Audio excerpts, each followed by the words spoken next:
आणि तुम्ही म्हणताल आजारी आहे तरी सुद्धा हसतीच. तर आता काय करणार, हसायचं सवय पडलेली आहे.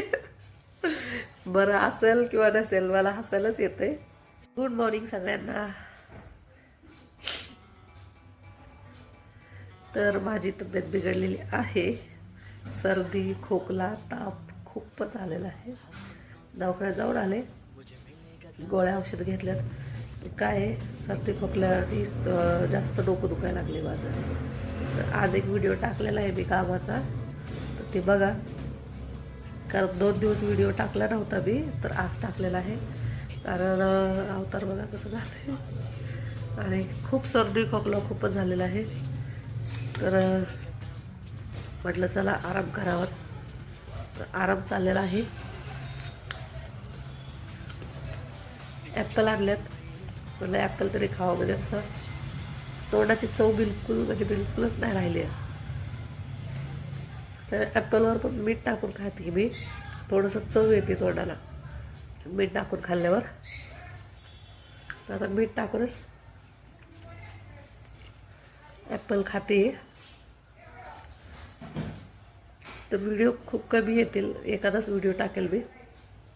तब्येत बिघडल्यामुळं मला सुचतच नाही व्हिडिओ टाकायचं आणि बोलता पण येत नाही. बोलता सुद्धा येत नाही. थंडीमध्ये भरपूर काळजी घ्यावी लागते स्वतःची. तर आता खूपच तब्येत बिघडते. सर्दी खोकला, मला धाप पण लागते. आता सर्दी खोकला वगैरे झालं ना, धाप वगैरे चालू होते. त्यामुळं थंडीचं गरम पाणी जास्तीत जास्त प्यायचं आणि फ्रूट वगैरे जास्त करून ॲपल खाल्लेलं चांगलं आहे. तर मी पण ॲपलच खाते आणि बोलता येत नाही कारण नाक एकदमच बंद झालेलं आहे. 2 दिवस खूप आजारी होते, तर उठू वाटत नव्हतं, एवढं आजारी होते.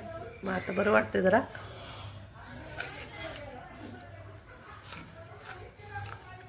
आणि ॲपलवर मीठ टाकून खावं खूप छान लागते टेस्ट. तोंडाला चव नसेल ना तर चव येते. मी ॲपल तसेच खाते.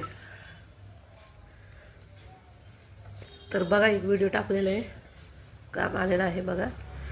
आणि आपापली काळजी घ्या. थंडी वाढलेली आहे. बाहेरचं खाणं बंद करा.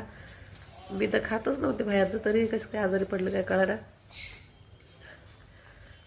तेलकट वगैरे सगळं बंद केलं आता.